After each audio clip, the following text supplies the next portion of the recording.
सभी साथियों को प्यार भरा नमस्कार। जय हिंद। कैसे हैं आप सभी लोग? उम्मीद करता हूं ठीक हों, अच्छे हैं, मस्त हों और स्वस्थ हैं। एक बार फिर से आप सभी का स्वागत है आपके अपने परिवार में, नेवरी परिवार में। और स्वागत करने के लिए तैयार हमेशा की ही तरह आपका होस्ट, आपका दोस्त विजेंद्र सिंह नेवरी। साथियों, जैसा कि आपको पता है परीक्षाओं का आगाज हो चुका है। 2021 है वो आपके लिए बिल्कुल खुशियों वाला होना चाहिए। यानी 2021 कैसा होना चाहिए? बिल्कुल खुशियों वाला। और 2021 के अंदर आपको नौकरी लगनी है। अपन ने हमारा राजस्थान कक्षा 6 है, इसको कंप्लीट कर लिया और आज अपन शुरू करने जा रहे हैं हमारा राजस्थान कक्षा 7। कक्षा 7 के हमारा राजस्थान में क्या क्या होगा, कौन कौन से टॉपिक होंगे, इन सभी के एक बार अपन ब्रीफ करके और फिर आगे की कहानी वो शुरू करते हैं। देखिएगा, यानी इसके अंदर अपने पहला लेसन जो आएगा वो आएगा वन एवं वन्य जीव व संरक्षण। और जो टॉपिक अपने रीट में आराम से लग रहा है, पूरा टॉपिक रीट में आएगा। इसके बाद दूसरा आएगा खनिज एवं ऊर्जा संसाधन, ये भी अपने रीट में लगता है, बाकी पटवार वगैरह में सबके लिए काम में आना ही। कृषि एवं सिंचाई, राजस्थान में कृषि विपणन, राजस्थान में व्यापार, राजस्थान के प्रमुख शासक, उसके बाद आजादी का आंदोलन और राजस्थान की क्या भूमिका रही वो, आजादी से पूर्व राजस्थान में सामाजिक शैक्षणिक सुधार और संविधान निर्माण में राजस्थान का योगदान। ये सारी चीजें, ये जो 9 यूनिट हैं, 9 जो पार्ट हैं, ये अपन करने वाले हैं। पिछली 1 तारीख को अपन ने राजस्थान अध्ययन को शुरू किया था और अपन ने राजस्थान अध्ययन जो हमारा राजस्थान था कक्षा 6 का, उसको 12 तारीख को कंप्लीट कर लिया है कंटिन्यू। अब देखिएगा, आगे चलें अपन और आज के पार्ट को अपन करें स्टार्ट।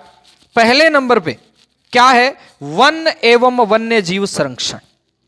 देखिएगा, इसमें दोनों ही चीजें आने वाली हैं।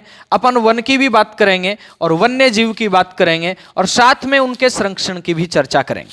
देखिएगा, पहला प्रश्न आपसे मैं पूछ लूं अगर, तो आप मुझे क्या बताएंगे कि राजस्थान में या भारत में अपन बात करें कि वन जो विषय है, सीधा सीधा पहला और शानदार प्रश्न है।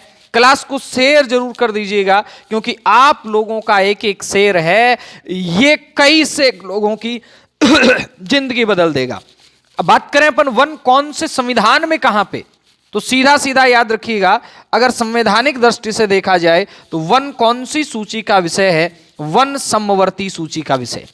गुरुजी, समवर्ती सूची में कब डाला गया? पहले समवर्ती सूची में नहीं था। तो मित्रों याद रखिएगा, 42वां जो संविधान संशोधन हुआ, यानी भारत में आज तक जितने भी संविधान संशोधन हुए हैं, इनमें सबसे ज्यादा चर्चित, सबसे ज्यादा विवादित, जिसे अपन कह सकते हैं कि विवादों का संशोधन कहा जा सकता है, सर्वाधिक संशोधन हुए, इसलिए इसे मिनी कॉन्स्टिट्यूशन कहा जाता है, लघु संविधान कहा जाता है। इसे हुआ कब था? 1976 में हुआ था। समवर्ती सूची में वन विषय को जोड़ा गया, साथ में वन्य जीव भी। अब बात करेंगे अपन वन से संबंधित और कौन कौन सी बातें उनकी। देखिएगा, पाठ को बढ़ाते हैं आगे। पहली बात है वनों का महत्व। तो वनों के महत्व में यहां बात की जा रही है, वन प्रकृति के द्वारा प्रदत्त अमूल्य उपहार हैं।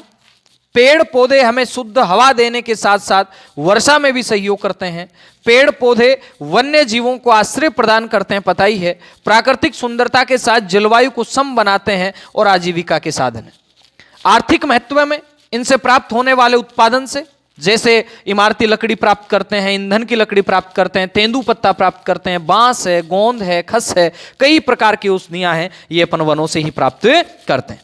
अब वनों के प्रकार कौन कौन से हैं वो अपन देख लेते हैं।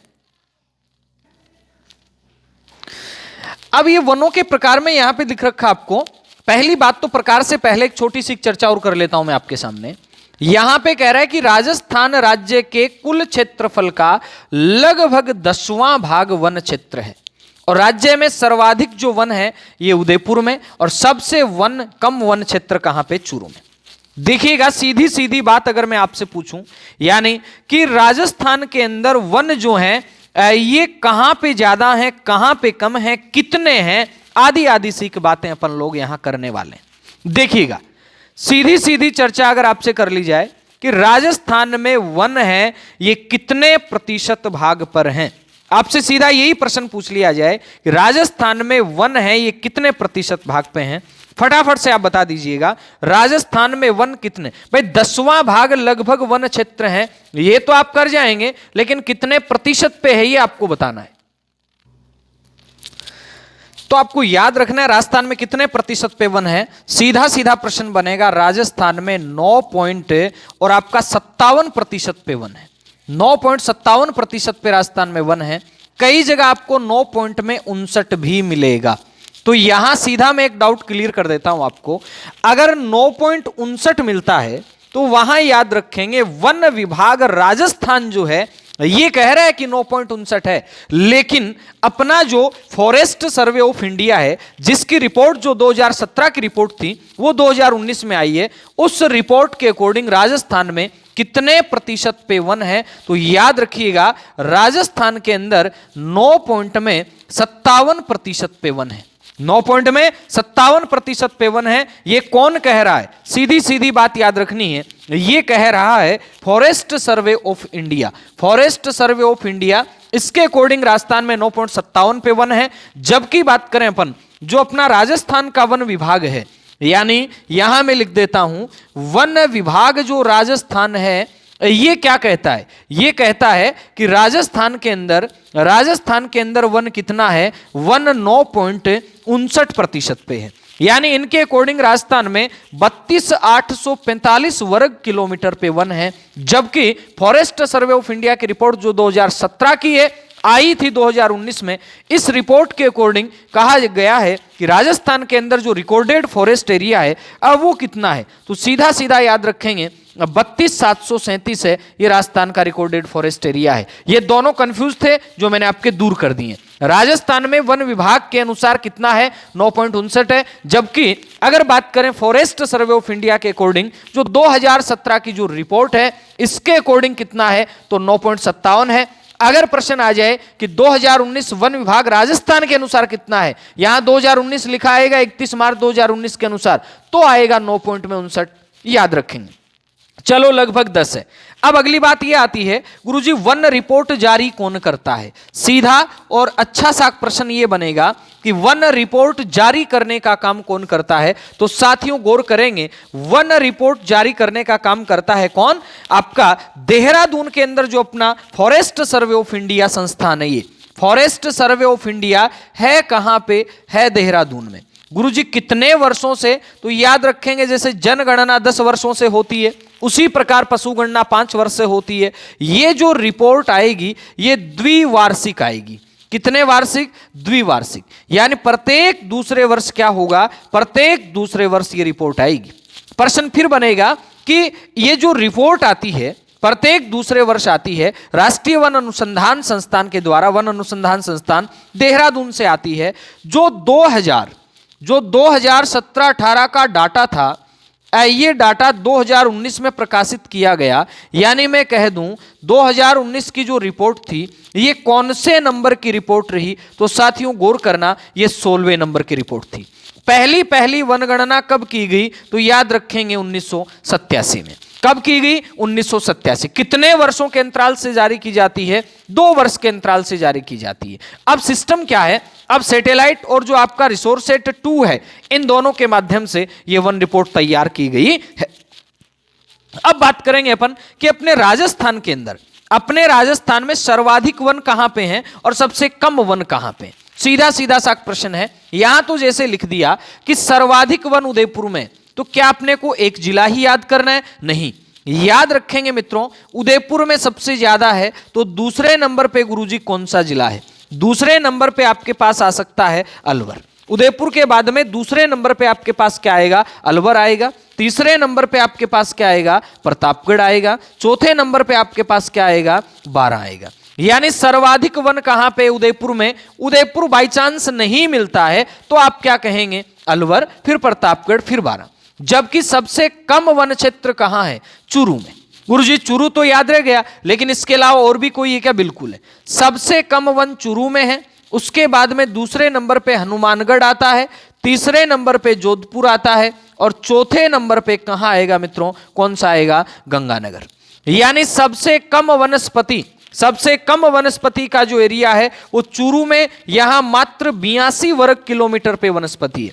चूरू में मात्र और मात्र कितने? 82 वर्ग किलोमीटर पे क्या है मित्रों? वनस्पति है। आपको इतनी छोटी सी जो बात है ये याद रखनी। कितने वर्ग किलोमीटर पे? 42 वर्ग किलोमीटर पे है। कहां पे? चूरू के अंदर। कहां पे? चूरू में। कितने वर्ग किलोमीटर में? याद रखेंगे 82 वर्ग किलोमीटर में। जबकि बात करें मित्रों अपन कि उदयपुर में कितनी वनस्पति है, अगर मैं उदयपुर के डाटा की बात करूं आपके सामने तो फटाफट से आपको अगर पता है तो बताइए, वरना मैं बताता हूं। उदयपुर के अंदर वनस्पति 57.54 वर्ग किलोमीटर।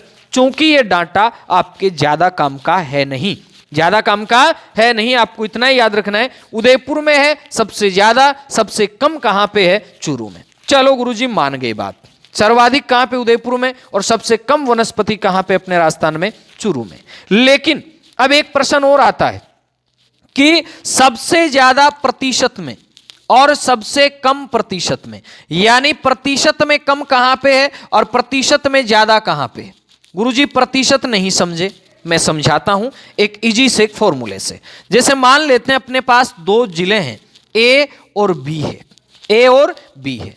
ए के पास कुल एरिया कितना है? मान लेते हैं 10 वर्ग किलोमीटर। बी के पास कितना है? 5 वर्ग किलोमीटर। ठीक है, यहां 10 वर्ग किलोमीटर, यहां पे 5 वर्ग किलोमीटर। मान गए गुरुजी बात। अब मैं यूं कह दूं आपको कि ए के पास वनस्पति है, ये कितने में है? ये 6 वर्ग किलोमीटर में है। ए के पास वनस्पति कितनी है? 6 वर्ग किलोमीटर। जबकि बी के पास वनस्पति कितनी है? 4 वर्ग किलोमीटर। अब आप मुझे ये बताइए, यहां अंतर करके मुझे ये बताएंगे कि ए के पास कितने प्रतिशत पे वनस्पति है? ए के पास 60% पे वनस्पति है। जबकि बी के पास कितने प्रतिशत पे वनस्पति है? 80। क्योंकि इसके पास 5 में से 4 में है, यहां 10 में से 6 है। एरिया चूंकि ए का ज्यादा है, लेकिन प्रतिशत किसके पास ज्यादा है? बी के पास। उसी प्रकार यहां याद रखेंगे, सर्वाधिक वनस्पति उदयपुर में है, और प्रतिशत में पहले प्रतापगढ़, करौली वगैरह आते थे, लेकिन अब प्रतिशत में भी कौन है? उदयपुर। सबसे कम वनस्पति कहां पे है? सबसे कम वनस्पति चूरू में है, बेशक याद रख सकते हैं आप। लेकिन अगर प्रतिशत की बात आएगी मित्रों, तो प्रतिशत सबसे कम आपके लिए अचंभित सा करने वाला जिला आएगा। प्रतिशत सबसे कम कहां पे है? जोधपुर में। यानी वनस्पति का प्रतिशत जो है कुल जिले के क्षेत्रफल में, ये सबसे कम कहां पे है? तो याद रखेंगे जोधपुर में। जबकि सबसे ज्यादा कहां पे है? सबसे ज्यादा उदयपुर। जोधपुर में कुल क्षेत्रफल के मात्र 0.47% पे वनस्पति है। फिर दूसरे नंबर पे चूरू आता है, फिर तीसरे नंबर पे नागौर आता है, चौथे पे जैसलमेर, बीकानेर आदि। इधर दूसरे नंबर पे प्रतापगढ़। और सामान्य वनस्पति में भी चर्चा की, उदयपुर के बाद में कौन आता है मित्रों? आपका अलवर आता है। कौन आता है? अलवर। अलवर के बाद में प्रतापगढ़ आएगा। यहां पे याद रखेंगे सर्वाधिक प्रतिशत उदयपुर में, दूसरे नंबर पे प्रतापगढ़, तीसरे नंबर पे सिरोही। ये ऐसे प्रश्न आएंगे, इसलिए मैं यहां करवा रहा हूं। फिर प्रश्न क्या बनेगा? प्रश्न ये बनेगा साथियों, गौर करना। आगे नेक्स्ट प्रश्न यूं बनेगा कि 2019 की जो वन रिपोर्ट है, 2019 की जो वन रिपोर्ट है, उसके अनुसार वन क्षेत्र में सर्वाधिक वृद्धि कौन से जिले में हुई? अब आप अनुमान जो लगा रहे हैं ना, वो अनुमान गलत है। सर्वाधिक वृद्धि आप सोचेंगे कोई उदयपुर वगैरह में हुई होगी ना, यानी बाड़मेर में पिछली बार की तुलना में इस बार वनस्पति में वृद्धि हुई है। ज्यादा नहीं है, लेकिन वृद्धि हुई है, इतना याद रखना है। जबकि बात करें सबसे कम वृद्धि है, ये कहां पे रही? तो याद रखेंगे सबसे कम वृद्धि नहीं, सबसे कमी। सबसे ज्यादा कमी कहां रही? उदयपुर में। उदयपुर में पिछली बार की तुलना में वन घटे हैं, जबकि बात करें बाड़मेर में, यहां पर वृद्धि हुई है। 16 जिलों में बढ़ गई, 15 में घट गई, 4 में स्थिर रही है। चूरू, करौली, दौसा, धौलपुर, इनमें लगभग जितनी थी उतनी की उतनी ही रही है। ये आपको कुछ डाटा है जो याद करने। अब बात करते हैं अपन वनों के प्रकार। यहां पे 2 प्रकार दिख रहे हैं, तीसरा मैं लिख दूंगा जो नीचे इसमें। नंबर 1 पे आता आरक्षित वन। कौन से वन? आरक्षित। नंबर 2 पे कौन सा है? सुरक्षित। और नंबर 3 पे आता है मित्रों अवर्गीकृत। नंबर 3 पे कौन सा आता है? अवर्गीकृत। अब गुरुजी आरक्षित कौन से होते हैं? चलो मैं बताता हूं आपको। आरक्षित वन यानी रिजर्व्ड जो फॉरेस्ट हैं वो हैं। जबकि सुरक्षित प्रोटेक्ट जो हैं वो सुरक्षित हैं और अनक्लासिफाइड जो हैं वो अवर्गीकृत हैं। चलो गुरुजी ये तो क्या बताना है, ये तो इंग्लिश में इनका है, बिल्कुल है। अब आरक्षित का मतलब आप यूं समझिएगा कहानी, ये वो वन है जो सरकार के पूर्णतः नियंत्रण में है, सरकारी नियंत्रण में है और यहां किसी भी प्रकार की पशु चराई और लकड़ी कटाई पर छूट नहीं है, प्रतिबंधित है, बिल्कुल ये रिजर्व हैं, ये आरक्षित हैं, कोई छूट नहीं है। ये वन है कितने, ये कुल के 1/3 से अधिक हैं। मतलब याद रखिएगा ऐसा प्रश्न आ सकता है 37 पॉइंट में 30% पे, जबकि सुरक्षित कितने पे हैं, सुरक्षित कितने पे हैं तो याद रखेंगे 56 पॉइंट में 31, जबकि अवर्गीकृत कितने हैं 6 पॉइंट में 29%। ये 56 पॉइंट में 31 और ये 6 पॉइंट में 39। अब याद रखेंगे सर्वाधिक वन राजस्थान में कौन से सुरक्षित, आरक्षित में सुरक्षित में फर्क क्या है, एक ही तो फर्क है, ये भी नियंत्रण में तो है लेकिन कुछ नियमों के साथ इस क्षेत्र में लकड़ी काटने और पशुओं को चराने की अनुमति दे दी जाती। इस प्रकार के जो वन हैं ये कुल वन क्षेत्र के आधे से अधिक क्षेत्र पर फैले हुए हैं। यानी राजस्थान में सर्वाधिक जो हैं वो कौन से हैं तो आप कहेंगे सुरक्षित। अब जैसे क्रम पूछ लिया जाता है राजस्थान में सबसे ज्यादा कौन से हैं, सुरक्षित हैं, सुरक्षित के बाद कौन से हैं, आरक्षित हैं, और आरक्षित के बाद कौन से मित्रों, अवर्गीकृत हैं। यहां मैं एक चीज क्लियर कर देता हूं, अगर आपसे भारत की वनस्पति में डाटा पूछा जाए तो आप कहेंगे भारत की वनस्पति में सर्वाधिक कौन सा है, भारत की वनस्पति में सर्वाधिक कौन सा है तो आप कहेंगे भारत में आरक्षित सबसे ज्यादा है। भारत में कौन से सबसे ज्यादा है, आरक्षित सबसे ज्यादा है। अब गुरुजी ये जो डाटा बताया है हमने और भी पढ़ा है, कोई दिक्कत नहीं, और पढ़ा है तो मैं बता दूं, ये डाटा है, यहां से प्रश्न फंस सकता है। ये 38 पॉइंट में 11 पढ़ा होगा आपने, यहां पे आपने 55 पॉइंट में 64 पढ़ा होगा, लगभग आप पहुंच जाएंगे ये 6 पॉइंट में 25 पढ़ा होगा। क्रम तो वही रहना, सबसे ज्यादा सुरक्षित, उसके बाद आरक्षित, फिर कौन सा अवर्गीकृत। क्या क्या फर्क है दोनों में, ये भारतीय फॉरेस्ट रिपोर्ट के अनुसार है और ये राजस्थान के वन विभाग के अनुसार। तो आप दोनों भी याद नहीं करें तो इतना जरूर याद रखें, ये 50 से ज्यादा है, ये लगभग आपका 37-38 है और ये लगभग 6। आरक्षित वन सबसे ज्यादा किस जिले में है तो याद रखेंगे आरक्षित वन सबसे ज्यादा उदयपुर में। जबकि बात करें संरक्षित वन ज्यादा कहां पे, सुरक्षित वन सबसे ज्यादा कहां पे तो याद रखेंगे ये 12 के अंदर है।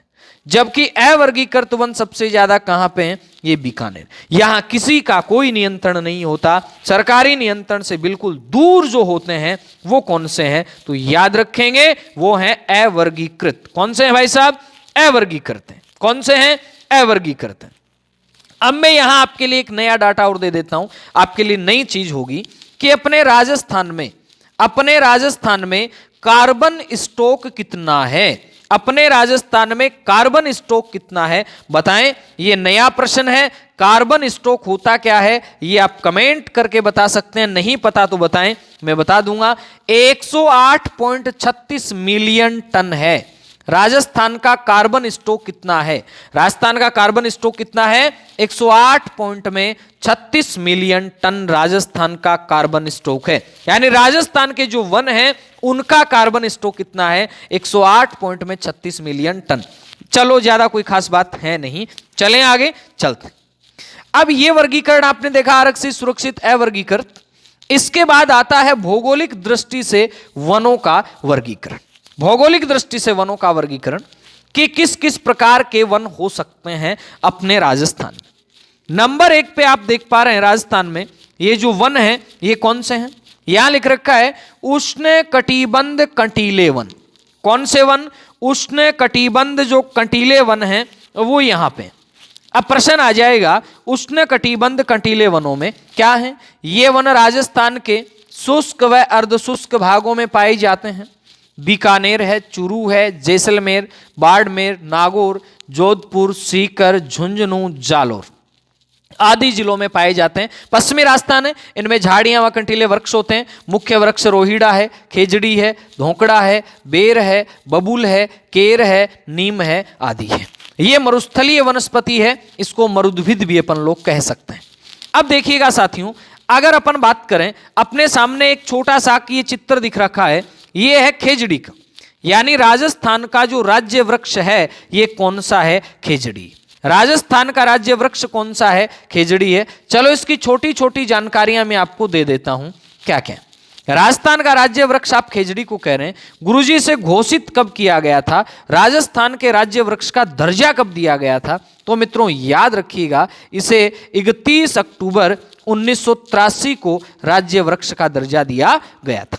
किसे? खेजड़ी को। कब दिया गया था? 31 अक्टूबर आपका 1983 को इसे राज्य वृक्ष का दर्जा दिया गया था। बाकी आप जानते हैं, राजस्थान का राज्य वृक्ष इसे कहा जाता है, थार का कल्प वृक्ष इसे कहा जाता है, राजस्थान का गौरव इसे कहा जाता है, रेगिस्तान का गौरव इसे कहा जाता है, किसानों का अकाल मित्र इसे कहा जाता है। ये अपने खेजड़ी के नाम हैं। बाकी अलग अलग जगह अलग अलग नाम है, और खेजड़ी स्पेशल एक वीडियो मैंने डाला हुआ है, उसका मैं डिस्क्रिप्शन में लिंक डाल देता हूं, वहां से आप आराम से पूरी डिटेल में पढ़ सकते हैं। ठीक है, अब चलें आगे। अपन आगे चलते हैं कि राजस्थान का राज्य वृक्ष खेजड़ी, उष्णकटिबंध वनों में इन वनों की विशेषता क्या है? देखिएगा, इन वनों में याद रखना, यहां तापमान अधिक और वर्षा कम होती है। इस क्षेत्र में वृक्षों की पत्तियां छोटी होने के कारण वाष्पीकरण कम मात्रा में होता है, बिल्कुल कम होता है। यानी वाष्पीकरण कम क्यों होता है? क्योंकि इनकी पत्तियां छोटी होती हैं और इसीलिए वाष्पीकरण कम होता है। और वाष्पीकरण कम होता है तो इनको पानी की भी ज्यादा कोई जरूरत नहीं होती। पेड़ों की जड़ें गहरी होती हैं, जिनसे जमीन में काफी नीचे से पानी प्राप्त करते हैं। अगर गहरी नहीं होंगी तो पानी कैसे प्राप्त करेंगे भाई साहब? खेजड़ी है, ये बहुउपयोगी वृक्ष है, जिसे राजस्थान में कल्प वृक्ष भी कहते हैं, और ये राजस्थान का राज्य वृक्ष भी है। अब खेजड़ी के बाद में अगर मैं आपसे पूछूं कि ये तो खेजड़ी की बात होगी, लेकिन साथ में आपको एक छोटी सी चीज और दिख रही है क्या? दिख रही है तो बताओ क्या दिख रही है, फटाफट से बताओ। रोहिड़ा, यानी राजस्थान का जो राज्य पुष्प है, राजस्थान का जो राज्य पुष्प है ये कौन है? रोहिड़ा। सीधा सीधा प्रश्न बनेगा कि राजस्थान का राज्य पुष्प जो रोहिड़ा है, इसे कब घोषित किया गया था? बताओ, देखे फटाफट से। जिसे अपन मारवाड़ की टीक कहते हैं, यानी एक साथ ही इन दोनों को घोषित किया गया था। अब जैसे खेजड़ी का तो नाम जानते हैं आप, प्रोसेसिव सिनेरेरिया, लेकिन उसी प्रकार राज्य वृक्ष जो अपना रोहिड़ा है, इसका वानस्पतिक नाम क्या आएगा? तो मित्रों याद रखना, टिकोमेला एंडुलेटा। टिकोमेला एंडुलेटा ये किसका वानस्पतिक नाम है? ये आपका रोहिड़ा का वानस्पतिक नाम। उसके बाद प्रश्न बनेगा, इसे क्या कहते हैं? इसे कहते हैं मारवाड़ की टीक। वैसे टीक का मतलब सागवान होता है, इसे मारवाड़ की टीक कहते हैं। इसे मरुस्थल का सागवान कहते हैं, इसे मारवाड़ की टीक कहते हैं, इसे मरुस्थल का सागवान कहते हैं, इसे मरुस्थल की शोभा कहते हैं। यानी मरु शोभा के नाम से कौन सा जाना जाता है? तो आप कहेंगे रोहिड़ा। रोहिड़े को क्या कहते हैं? टिकोमेला एंडुलेटा।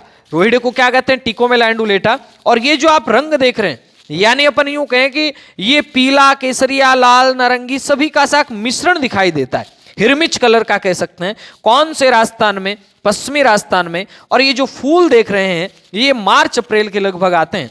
इसके लिए एक चूहा है जो नुकसान पहुंचा रहा है, जरविल नाम का चूहा।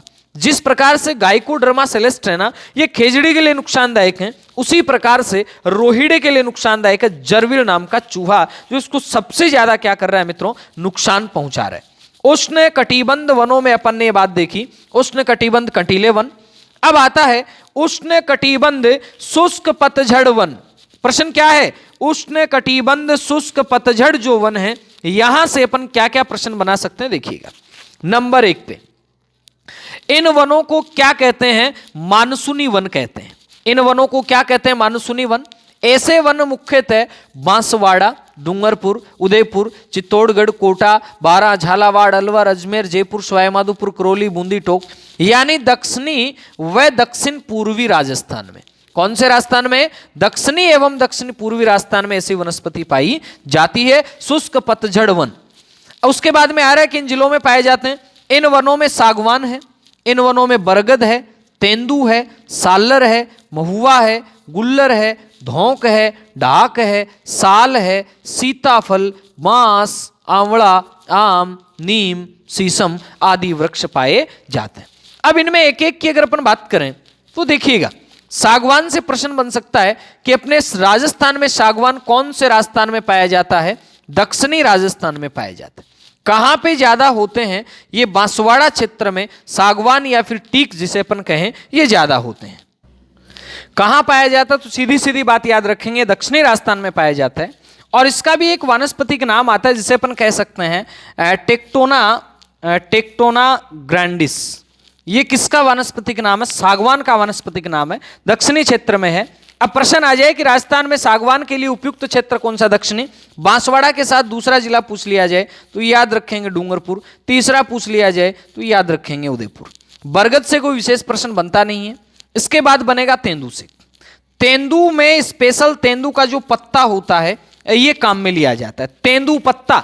और तेंदू पत्ता जो है ये किस काम में आता है? सीधा सीधा आपसे प्रश्न बना लिया जाए तो याद रखेंगे तेंदू पत्ते को बीड़ी बनाने के काम में लेते हैं। क्या काम में लेते हैं? तेंदू पत्ते को बीड़ी बनाने के काम में लेते हैं। और तेंदू का वानस्पतिक नाम क्या है? ये फटाफट से कमेंट करके बताइए, वानस्पतिक नाम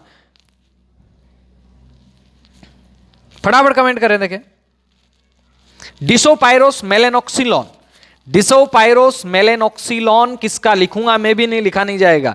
डिसोपाइरोस मेलेनोक्सिलॉन, एक बार रिपीट ही कर लो, बोल ही दो। देखे, डिसोपाइरोस मेलेनोक्सिलॉन ये किसका वानस्पतिक नाम है? तेंदू का। होता कहां पे? दक्षिण राजस्थान में। इसके पत्ते से क्या बनाते हैं? तो याद रखिएगा, इसके पत्ते से बीड़ी बनाते हैं भाई साहब। क्या बनाते हैं? बीड़ी बनाते हैं। इसके बाद में आता महुआ। महुआ का नाम आता है मधुका लोंगोफोलिया। प्रश्न आ जाए कि मधुका लोंगोफोलिया ये किसका नाम है? तो याद रखेंगे मधुका लोंगोफोलिया ये आपके महुआ का नाम। महुआ को क्या कहते हैं? मधुका लोंगोफोलिया भी कहा जाता है। और महुआ काम क्या आता है? इसे आदिवासियों का कल्प वृक्ष कहते हैं अपन। प्रश्न आएगा सीधा सीधा कि आदिवासियों का कल्प वृक्ष किसे कहा जाता है?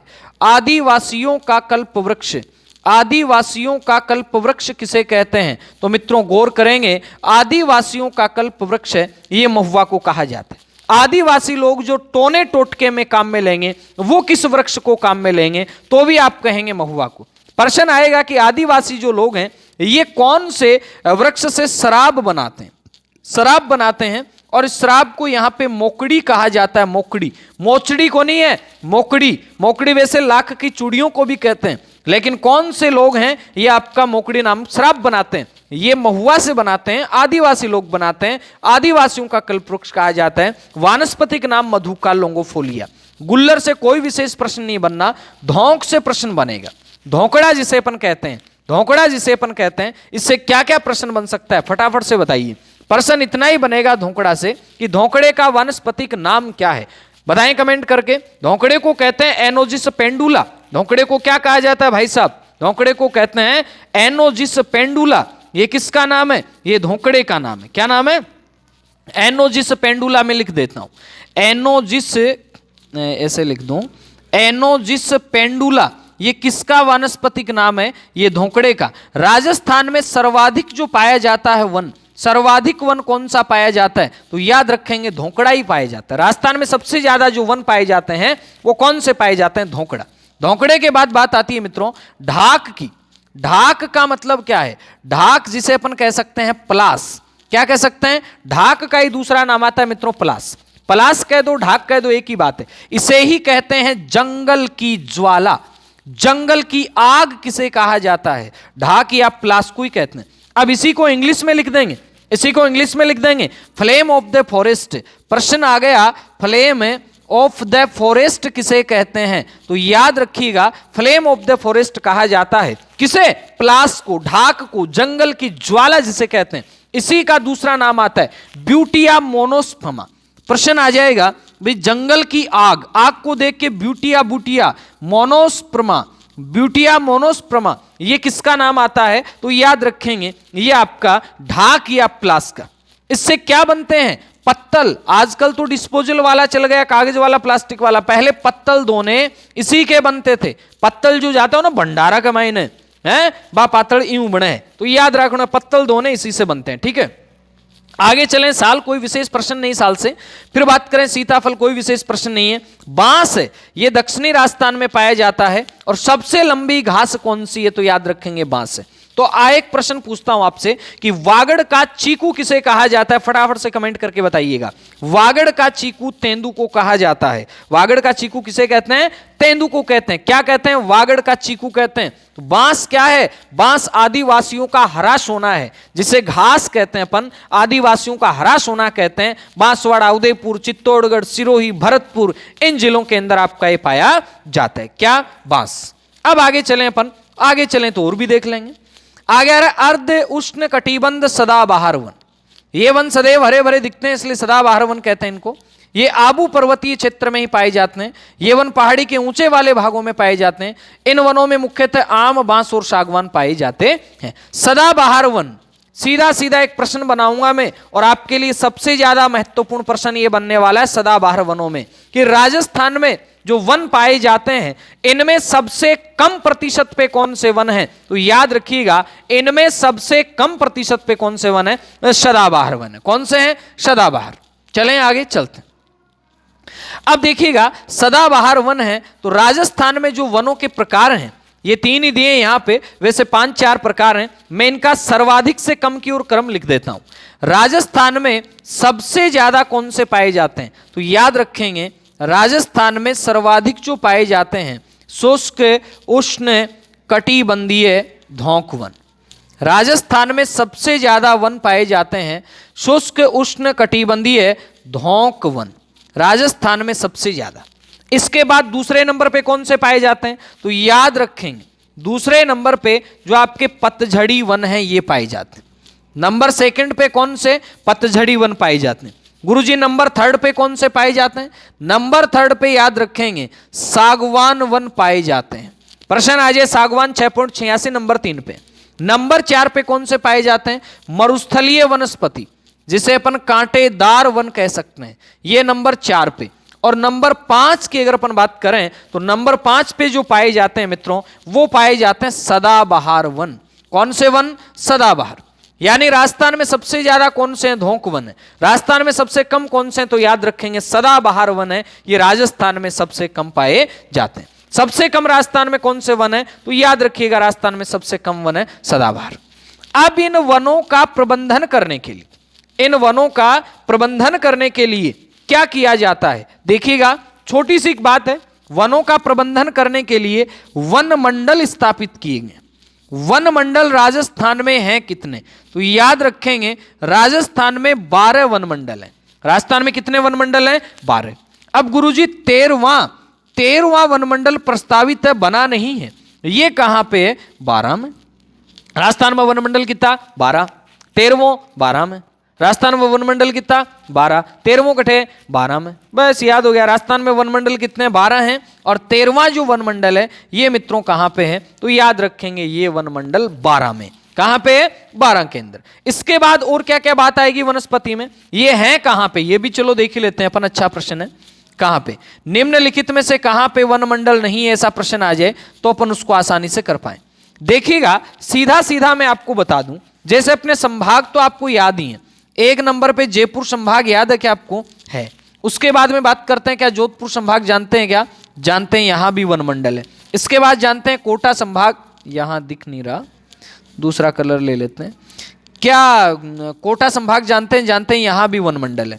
इसके बाद में फिर आगे चले कोटा के बाद में, तो कोटा के बाद में संभाग ले लेते हैं। पहले अजमेर संभाग है, अजमेर के अंदर भी वन मंडल है, अजमेर के अंदर भी वन मंडल है। इसके बाद आगे चलते हैं, भरतपुर संभाग है, भरतपुर में भी वन मंडल है।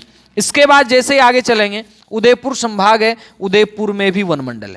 अब बीकानेर संभाग तो है लेकिन वन मंडल नहीं है। ऐसा संभाग मुख्यालय जहां वन मंडल नहीं है वो कौन सा है? तो याद रखेंगे वो है बीकानेर। अब इसके अलावा 6 ऐसे कौन से हैं जहां संभाग नहीं लेकिन फिर भी वन मंडल है। एक तो भाई साहब बूंदी में वन मंडल है। इसके बाद याद रखेंगे एक टोंक में वन मंडल है, क्योंकि यहां पे वनस्पति ज्यादा है ना इसलिए। एक झालावाड़ में वन मंडल है, झालावाड़ में वन मंडल है। एक चित्तौड़गढ़ में वन मंडल है। उसके बाद में याद रखेंगे एक सिरोही में वन मंडल है और एक आपका बांसवाड़ा में वन मंडल है। कुल मिला के वन मंडल कितने? 12। और 13वां जो प्रस्तावित है, 13वां जो प्रस्तावित है वो कौन सा है, तो याद रखिएगा 12 में। 13वां वनमंडल कहां प्रस्तावित है, तो याद रखेंगे 12 में। 13वां वनमंडल कहां प्रस्तावित है, 12 में। याद करो 13वां कहां पे, 12 में। 13वां कहां पे, 12। चलें आगे चलते हैं। अब इसके बाद वनों से अगर मैं बात करूं कि नीतियों वगैरह में, तो पहली जो वन नीति है, पहली वन नीति ये कब जारी की जाती है भारत में, तो याद रखेंगे 1855 में। बड़े स्तर पे वन कानून कब बनता है, बड़े स्तर पे वन कानून कब बनता है, 1865 में। उसके बाद फिर एक कानून बनता है 1878 में। लेकिन आगे चल के फिर एक वन नीति आती है 1894 में। ये बड़े स्तर पर पूरे भारत में वन नीति घोषित की गई थी। यानी भारत में सबसे पहले वनों के बारे में छोटी सी शुरुआत होती है। ये किसके समय होती है, लॉर्ड डलहौजी के समय होती है। छोटा सा एक वन कानून बनता है, फिर यही धीरे धीरे वन नीति का रूप लेता है। फिर वन कानून बनता है 1865 में, फिर बनता है 1878 में। लेकिन बड़े स्तर पर पहली वन नीति 1894 में जारी होती है। फिर प्रश्न बनेगा कि जो अपनी राष्ट्रीय वन नीति है ये कब जारी होती है, ये 1952 में जारी होती है। प्रश्न यहां से यूं बन सकता है मित्रों कि 1952 में जो वन नीति जारी की गई, इस वन नीति के अनुसार कितने प्रतिशत क्षेत्रफल पे वनों का होना जरूरी है, तो साथियों याद रखेंगे कितने प्रतिशत पे, 33% पर वनों का होना जरूरी है। कितने प्रतिशत पे, 33% पे वनों का होना जरूरी है। उसके बाद में नई राष्ट्रीय वन नीति। प्रश्न बनेगा कि नई राष्ट्रीय वन नीति ये कब बनाई जाती है, ये 1988 के अंदर घोषित की जाती है नई राष्ट्रीय वन नीति।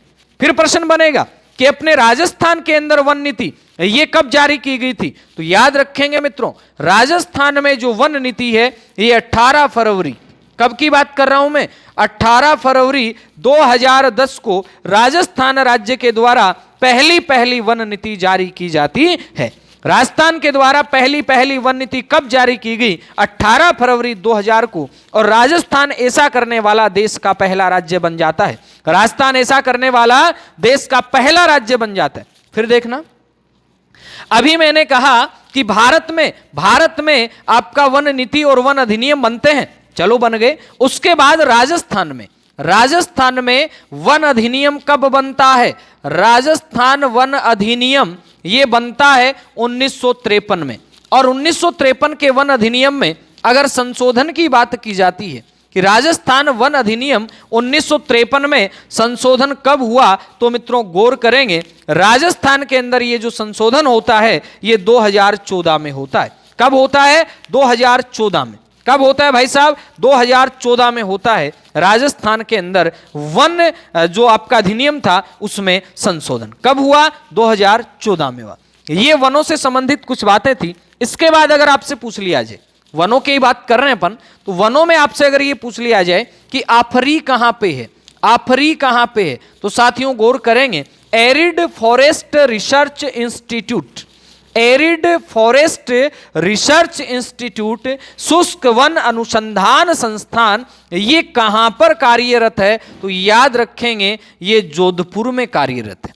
लेकिन साथ ही साथ आपसे ये पूछ लिया जाता है कि काजरी कहां पे है, central arid zone research institute, ये है एरिड फॉरेस्ट रिसर्च इंस्टीट्यूट, ये है central arid zone research institute काजरी। तो काजरी में याद रखेंगे इसका मुख्यालय भी कहां पे है, जोधपुर में। इसका मुख्यालय भी कहां पे है, जोधपुर के अंदर है। इसके बाद विश्व वानिकी वृक्ष उद्यान है, ये कहां पे, प्रश्न आ सकता है कि विश्व वानिकी वृक्ष उद्यान कहां पे है, ये आपका झालाना जयपुर के अंदर है। विश्व वानिकी वृक्ष उद्यान कहां पे है, ये आपका झालाना जयपुर के अंदर है। ये छोटा सा और प्रश्न आपको बताया। ये वनों से संबंधित कुछ एक जानकारियां जो आपको दी जा रही हैं। अब देखिएगा और अपन गौण चीजें और भी देख लेते हैं जब बात कर ही रहे हैं। राजस्थान में वनस्पति में गोंद भी होता है, बिल्कुल होता है, राजस्थान के पश्चिमी भाग में। इसके लिए प्रसिद्ध कौन है भाई साहब, चोटन है। राजस्थान में गोंद कहाँ का प्रसिद्ध, चोटन का है। खेजड़ी है, बबूल है, डाक, नीम, पीपल, सकई व गोंद, ठीक है।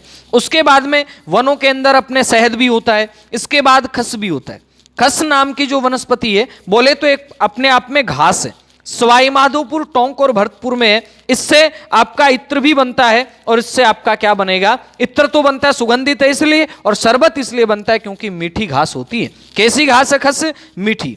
उसके बाद में बात करें अपन, प्रश्न यूं बन जाए आपसे कि बेर जो है ना, बेर, इसमें कौन सा कीड़ा होता है, लेसी पर लखा नाम का कीड़ा होता है। बांस के बारे में आप जानते हैं, सहतूत है, इसमें रेशम के कीड़े होते हैं। और सहतूत है कहां पे, अपने दक्षिणी राजस्थान के अंदर सहतूत है। आपको बताया अभी, धोकड़े का वानस्पतिक नाम क्या है, एनोजिस पेंडुला है। प्लास का वानस्पतिक नाम क्या है, ब्यूटिया मोनोस्पर्म है। तेंदु पत्ते का वानस्पतिक नाम बताया, डिसोपायरोस मेलेनोक्सिलोन है।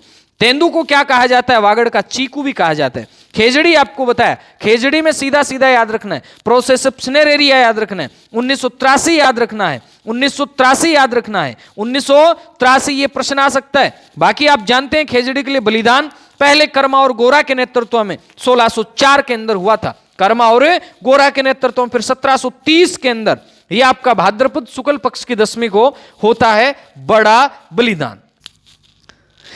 अब बात करें अपन खेजड़ली बलिदान की गाथा क्या थी। गाथा ये थी, यहां पे मैं यूं कहूं कि ऐसे गांव था, ये गांव था पूरा पूरा जिसे अपन कहते हैं आज खेजड़ली जो कहा जाता है वो क्षेत्र। इधर जोधपुर के महाराजा थे अभय सिंह जी, उनका एक मंत्री था जिसका नाम था गिरधर दास भंडारी। गिरधर दास भंडारी को वनों को काटने के लिए भेजा जाता है। जैसे ही ठक ठक ठक ठक ठक ठक ठक की आवाज आती है, जैसे ही ठक ठक ठक ठक ठक की आवाज आती है, वैसे ही अमृता देवी बिश्नोई बाहर देखती है। और बाहर देखती है तो बाहर देख मना करती है, लेकिन गिरधर दास भंडारी नहीं मानते। तब अमृता देवी बिश्नोई कहती है, जांबोजीरी सोगन माने हरे रूख नहीं बाडर दूली थाने, जांबोजीरी सोगन माने हरे रूख नहीं बाडर दूली थाने, तू मंत्री है जो दानारो, मैं बिश्नोई री बेटी हूं, पत्तो ही नहीं बाडर दूली रूख रुखाड़ी बैठी हूं। यानी क्या कहती है अमृता देवी बिश्नोई कि तू मंत्री है जो दानारो, मैं बिश्नोई की बेटी हूं, पत्तो ही नहीं बाडन दूली रूख रुखाड़ी बैठी हूं। जना गिरधर दास भंडारी ने गुस्सा आ जावे। गिरधर दास भंडारी गुस्से में कहता है, बस घनी हुई अब ज्यादा बात बढ़ाई मत। सुनना क्या कहता है कि बस घनी हुई अब ज्यादा बात बढ़ाई मत, सिरबाड़ हाथ में दे दूं लो खेजड़ली नेड़े आई मत, सिरबाड़ हाथ में दे दूं लो खेजड़ली नेड़े आई मत। अब साहब सिरबाड़ के हाथ में दे देगो, एक ही के बात है, सिरबाड़ हाथ में दे दूं लो खेजड़ली नेड़े आई मत। अब साहब ये जैसे ही सुनता है, कौन सुनती है, अमृता देवी बिश्नोई। अमृता देवी बिश्नोई है वो घबरा जाती है, लेकिन रुकती नहीं है। फिर कहती है अमृता देवी बिश्नोई, सिर साटे रूख रवे तो भी सस्तो जान। यानी उसने कहा था ना कि बस घनी हुई अब ज्यादा बात बढ़ाई मत, सिरबाड़ हाथ में दे दूं लो खेजड़ली नेड़ा आई मत। तब अमृता देवी बिश्नोई कहती है कि सिर साटे रूख रवे तो भी सस्तो जान। जना गिरधर दास भंडारी ओजू गुस्सो गयो, बोले सिर साटे रूख राखणो है तो राख पछे, सिर साटे रूख राखणो है तो राख पछे, अरे देख मजा जो दाना रे मंत्री रे सामे बोलन री भुगत सजा, जो दाना रे मंत्री रे सामे बोलन री भुगत सजा। जैसा ये सुनता है वैसे ही अमृता देवी बिश्नोई इन पेड़ों के बिल्कुल अपनी बाहों में ले लेती है, और वैसे ही बाहों में ले लेती है तो क्या लिखता है कवि, तीरा सा तीखा बोल सुन्या, तीरा सा तीखा बोल सुन्या, झट झपटी सिंघाणी, भर बात खेजड़ी न बोली, विष्णु विष्णु भण रे प्राणी, विष्णु विष्णु भण रे प्राणी, विष्णु विष्णु भण रे प्राणी। यानी इस प्रकार से यहां बड़ा बलिदान होता है। 84 गांवों के 64 गोत्र के 269 पुरुष, 94 महिलाएं, कुल मिला के 363 लोग हैं, ये बलिदान दे देते हैं। और तब से लेकर के आज तक वो बलिदान एक मेले के रूप में, एक स्मृति के रूप में आज भी जाना जाता है। ये थी साथियों आज की क्लास। कैसी लगी आपको? अगर अच्छी लगी है तो लाइक करें, शेयर करें और ज्यादा से ज्यादा लोगों तक इस क्लास को पहुंचा दें। मिलते हैं नई क्लास में नए जोश, नए नॉलेज के साथ। तब तक के लिए लेता हूं आपसे अलविदा। जय हिंद, जय भारत। हाँ सुनिएगा, कल की जो क्लास होने वाली है ये अपने वन्य जीवों के बारे में होने वाली है। आज थोड़ा ज्यादा लंबी हो जाती, अपन कर लेंगे, कल कर लेंगे अपन वन्य जीव, क्योंकि ये भी महत्वपूर्ण टॉपिक है। तो मिलते हैं साथियों कल की क्लास में। जय हिंद, जय भारत।